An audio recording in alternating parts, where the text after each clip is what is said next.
फिर से मैं एक बार इस मीटिंग के अंदर स्वागत करता हूँ। मेन हमारा ये था एम, आज हम चाहते थे भी आप लोगों को बेसिकली चीज़ों को पता लगे कि बीमा सखी के नाम से स्कीम आई है, बीमा सखी लगेंगे तो हमारे को पहले साल 7,000 रुपये की सैलरी मिलेगी, दूसरे साल 6,000 मिलेगी और तीसरे साल 5,000 सैलरी मिलेगी। क्लियर? ये बात है। लेकिन ये कैसे मिलेगी हमें? आपके दिमाग में ये प्रश्न आया या नहीं आया? आया था ना? आना भी चाहिए, क्योंकि देखो कोई भी चीज है फ्री में नहीं मिलती, उसके लिए हमें कुछ ना कुछ करना पड़ता है। तो हमें पता होना चाहिए भी हमें अगर 7,000 रुपया कारपोरेशन दे रही है तो उसके बदले में हमसे क्या चाहती है, तो आप लोगों को ये पता होना चाहिए पहले तो। अभी क्या है, जैसे आप सबके जैसे कोड लग चुके हैं कि हर महीने आपको क्या करना होगा जिससे आपको सैलरी मिले। मैं एक ही से पूछूंगा, आप बताओ आपको पता है क्या करना पड़ेगा आपको? अच्छा, और कमीशन कितना चाहिए आपको? 2,000।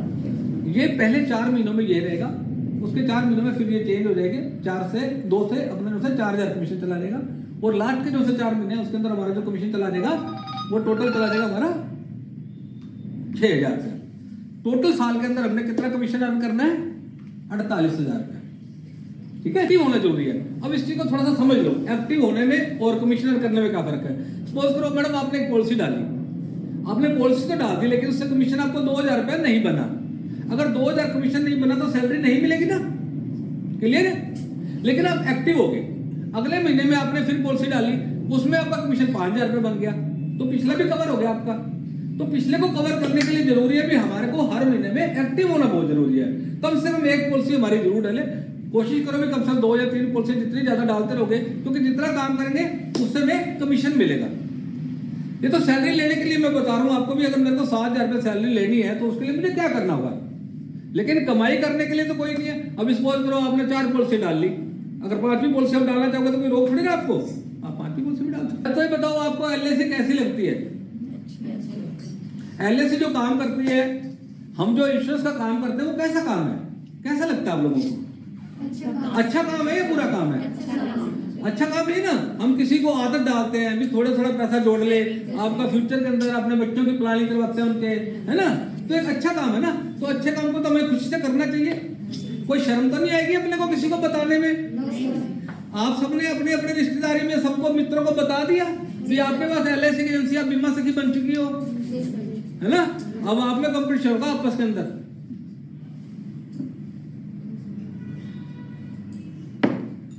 क्योंकि हम जितना ज्यादा काम करेंगे उतनी ज्यादा हमारे को इनकम होगी। इनकम की कोई लिमिट नहीं, जितना मर्जी काम कर लो, जितना काम कर लोगे आप उतनी ही आपकी इनकम बढ़ती चली जाएगी। तो इसलिए जरूरी है भी जो सिस्टम बताया गया है उसके हिसाब से हमें काम करना है ना। ऐसे मेरा 10 जनवरी को लगा था पूरी। कौन सी तारीख को? 10 जनवरी को। 10 जनवरी को लगा है, तो आपके जो सा पीरियड जो कवर होगा वो 28 फरवरी तक का रहेगा पीरियड आपका। ठीक है ना। इस दौरान आपका एक्टिव होना जरूरी है। उसके बाद हर महीने आपका, यानी कि मार्च का महीना हो जाएगा, अब टोटल महीने गिन के देख लेना, आपका जो सा पीरियड जो सा खत्म होगा वो 31 जनवरी को खत्म होगा फिर। इसलिए दोनों महीनों को जोड़ के आपका एक महीना बना दिया जाएगा, यानी कि 28 फरवरी को आपका मंथ कंप्लीट होगा। 28 फरवरी को जब कमीशन निकालेंगे उसमें हम चेक करेंगे, क्या नाम आपका? मनप्रीत जी। तो मनप्रीत जी उस दिन हम देखेंगे 2 फरवरी को एक हमेशा क्या होता है, महीने में 2 बार कमीशन निकलता है। एक बार 15 तारीख की क्लोजिंग होती है और एक बार मंथ एंड की क्लोजिंग होती है, चाहे वो 28 का महीना है, चाहे वो 30 का महीना है, चाहे वो 31 का महीना है। तभी आपको समझ में नहीं आता भी किसको क्या देना है। आपका प्रश्न यही है ना मैडम? हाँ जी। ठीक। हम जब जाते हैं, आप जब बीमा करने जाओगे तो बट नेचुरल हो सकता है वो लेडीज ही रही होंगी, आपके नॉन में होंगे तो जेंट्स भी हो सकते हैं। तो जब भी हम बीमा करने जाएंगे हमने उस परिवार को 2 तरह से स्टडी करना है। एक तो देखना है उसकी फैमिली में कौन कौन है, एक ये देखना है उसकी फाइनेंशियल इनकम क्या है। दोनों चीजें हमें पता होनी चाहिए। हमें पता होना चाहिए भी इसकी इनकम सोर्सेज क्या है, क्या काम करता है, परिवार में कौन कौन है, इसकी जरूरतें क्या है। वो जरूरतें आपको बताएंगे आपने क्या चीज देनी है उसको। वो जब उनको आप स्टडी करोगे ना तो वहीं से आपको पता लग जाएगा इस बंदे की ये जरूरत है। सपोज करो आपकी फ्रेंड है कोई, आप उसको बीमा करने के लिए जाती हैं, तो आप उससे बच्चों के बारे में आप जैसे पूछ लेते हैं कि आपके बच्चे कितने बड़े बड़े हैं, क्योंकि हम लोग क्या है, बीमा तो आज करते हैं, लेकिन पेमेंट कब करेंगे? आज से कोई 15 साल बाद, कोई 20 साल बाद, है ना। तो हमने क्या देखना है, उस आदमी की जरूरत देखनी है भी आपकी जरूरत किस टर्म निकल कर आएगी, उस जरूरत के हिसाब से हमने उसको बीमा देना है।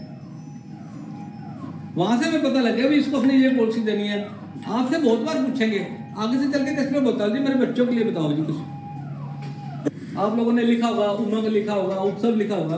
तो ये उमंग और उत्सव जो प्रोडक्ट है हमारे, ये होल लाइफ के हैं भी। एक बार पॉलिसी खत्म हो जाएगी, पॉलिसी खत्म होने के बाद इसका जो बेनिफिट है वो सारी उम्र आएगा भी। ये पेड़ जो सा है 15 साल के बाद फल देना शुरू करेगा और सारी उम्र फल देता रहेगा।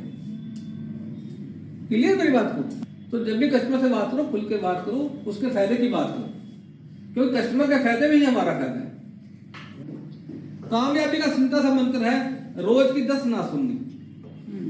समझ रहे इस बात को? मेरी बात क्लियर है आपको? क्या मतलब है मेरी इस बात का? कोई बताएगा? मैंने ये बात बोली, रोज की 10 ना सुननी, इसका क्या मतलब है? कौन एक्सप्लेन करेगा? ना सुनकर अपने ही दौड़ में आगे चलो, है ना। मैं एक्सप्लेन करूंगा। कोई और कुछ बोलना चाहेगा? सामने वाले को हम सेटिस्फाइड करने की कोशिश करते रहेंगे, छोड़नी नहीं चाहिए हमको। हमने क्या कहा भी 10 ना सुननी है। 10 ना का मैं इसलिए बोल रहा था क्योंकि हमारा एक्सपीरियंस ये बोलता है भी जब हम 10 आदमी से बात करते हैं तो 10 आदमी में से कम हमारे को 2 आदमी जरूर हाँ करते हैं। हाँ जी, ठीक है। तो हमारी गाड़ी तब तक नहीं रुकनी चाहिए जब तक 10 आदमी हमारे को ना करते हैं।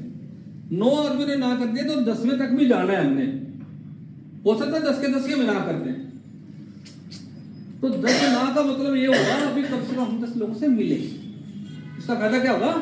हम 10 लोगों से मिले। तो 10 लोगों से मिलना कोई आसान काम थोड़ी ना है। उसके लिए आपके पास एक प्लानिंग होनी चाहिए प्रॉपर। किससे मिलोगे? एक दिन तो आप मिल लोगे 10 आदमी से, हो सकता है भी आपके दिमाग में 10 है। अब वो कैसे याद रहेगा भी कौन से 10 आदमी से मैंने मिलना है? तो उसके लिए क्या होता है, हमें अपनी एक प्रोस्पेक्टिंग लिस्ट बनानी पड़ेगी। समझ लो? प्रोस्पेक्टिंग लिस्ट समझ लो भी जिनको हम बीमे के लिए अप्रोच करना है। हमें लगता है भी ये मेरे जानकार हैं, उनके सबके नाम लिखते रहना आपने। वैसे ध्यान नहीं रहेगा, देखो सीधी सी बात है। तो एक डायरी लगाओ, उसके अंदर हमने क्या करना है, वो सब के जो हमारे जानकार हैं, जिनका बीमा हो सकता है, उन सबके क्या करने हैं? नाम लिखने। नाम लिखने। रात को सोने से पहले 5 मिनट के लिए अपनी आंखें बंद करके ध्यान लगाना है कि कल मेरे 10 आदमी को कौन से होंगे जिनसे मैंने ना सुनी। शर्माना नहीं है काम करते हुए बिल्कुल भी, क्योंकि मैंने पहले आपसे पूछा है भी आपको अच्छा लगता है, LIC अच्छा काम कर रही है, लगता है तो इसमें जुड़ना है। जुड़ना तो खुल के काम करना है, गलत काम तो नहीं करना। हम लोग एक सरकारी संस्था से जुड़े हुए हैं, जिनका भी पैसा हम लेकर आएंगे उनकी सिक्योरिटी है LIC के थ्रू। LIC कहती है 100% गारंटी देती हूँ मैं, तो इसलिए डरने की जरूरत नहीं है। जब आप खुल के अप्रोच करोगे, शुरू में हेजिटेशन भी रहेगी, बात करने में आपको संकोच भी होगा, है ना, भी किस तरह मैंने बात करनी है। तो उसके लिए क्या है, पहले आप प्रोस्पेक्टिव तैयार कीजिए अपनी। आप हमारे से एक बार बात कर सकते हैं, हम उसके लिए आपको तैयार करके भेजेंगे भी। आपने जब जाना है तो आपने पहले जैसे उसको स्टडी करना है, जैसे मैंने बोला मैडम आपको। अब जिसके पास भी आप जाओगे ना, सपोज को किसी के पास भी जाते हो भी आज मैं इसके पास जाना है, तो आपके दिमाग में होना चाहिए यार मैंने इसको क्या प्रोडक्ट देना है, इसके परिवार पे कौन सा प्रोडक्ट सूट बैठता है। जब भी जाओ तो जो प्रोडक्ट है वो सबसे बेस्ट प्रोडक्ट है मेरा।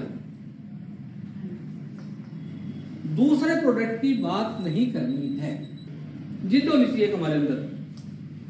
मेरे पास है कभी करता था, मैं आपसे पूछा, बोला सर हमारे में तो जिद है, मैंने डायरी में जिसका नाम लिख लिया ना उसका बीमा मैं करके ही छोड़ूंगा। आज नहीं करवाएगा, महीना ठहर के करवा लेगा, 2 महीने, साल, 2 साल, कभी तो करूंगा मैं बीमा करके छोड़ूंगा उसका मैं।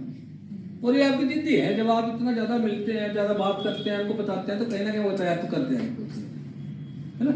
लेकिन जब हम पॉलिसी करेंगे तो पॉलिसी का फॉर्मूला वही रहना चाहिए। उसको अच्छी तरह से स्टडी करो, उसकी जरूरत की चीज करो। आपकी पॉलिसी ना तो कभी बंद होगी और बढ़िया पॉलिसी मिलकर आएगी, और गारंटीड आपको रिटर्न मिलेगा उसका। ये नहीं हो सकता भी आप गए और आपकी मेहनत बेकार गई। मेहनत बेकार नहीं जाएगी। जब आपने स्टडी करके जब किसी को बीमा समझाया ना, सारे चीज को स्टडी करना है, इसकी क्या जरूरत है, इसके लिए मैं क्या कर सकती हूँ, उससे पूछ सकते हो तेरी क्या जरूरत है। उसकी जरूरत के हिसाब से तो बता सकते हैं भी आप इस हिसाब से काम करेंगे तो आपका ये बन जाएगा, है ना। खोलो, आपको थोड़ा सा एग्जाम्पल दिखा देता हूँ।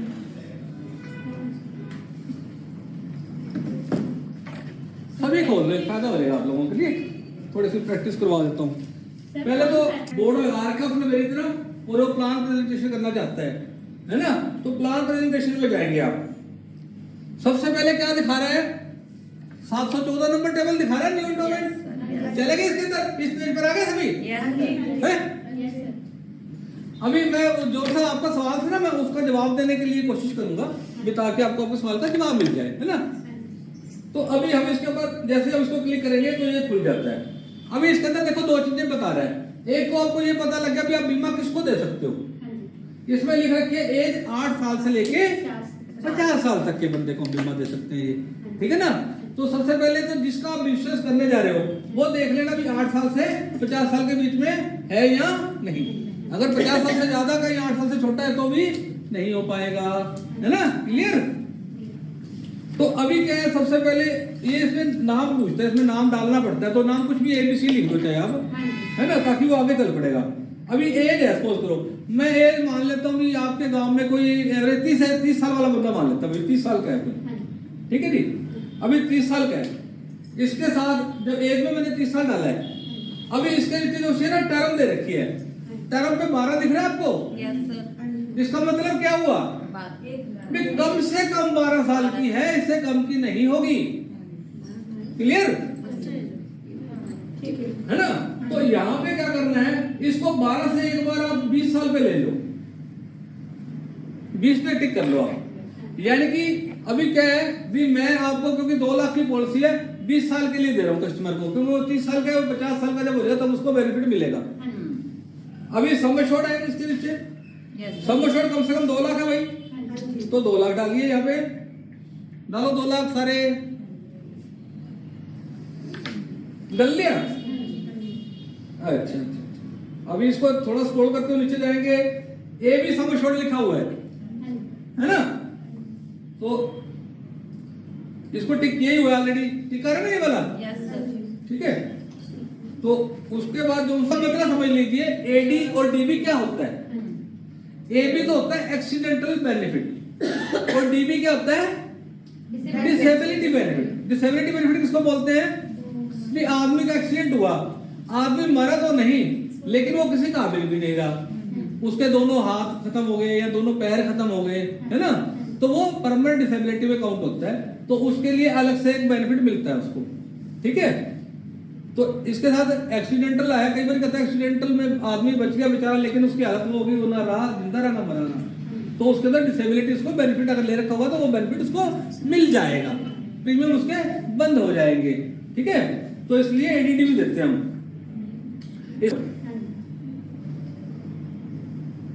कैलकुलेट पे चले गए तो इसका प्रीमियम बना 11,382 रुपए। कितना बना, 11,000। सबके पास यही आ रहा है, यस अलग तो नहीं किसके पास कुछ आया। आपका काम है भाई। अब आपके सवाल का जवाब देना चाहता हूं मैं। अब उसकी 1 मंथ की अभी 968 रुपए मंथली बन गई। अब आपका कस्टमर है 968 रुपए नहीं दे सकता, वो कहते जी मैं तो 800 रुपए दे सकता हूँ, ये सवाल आ जाए तो 800 रुपए में सेट करना तो कैसे करोगे इसको, प्रीमियम 800 रुपए है तो कैसे सेट करोगे। अभी हमें टर्म कितनी ली थी, 20 साल की ली थी ना, तो टर्म 2 साल और बढ़ा दो, तो टर्म बढ़ा दोगे तो प्रीमियम कम हो जाएगा। अभी इसको हम चेक करते हैं दोबारा से, इसको बैक वाला करते हैं, और इसमें जो टर्म थी ना जो 20 थी उसको 22 करके देख लो, उसको 22 कर लो।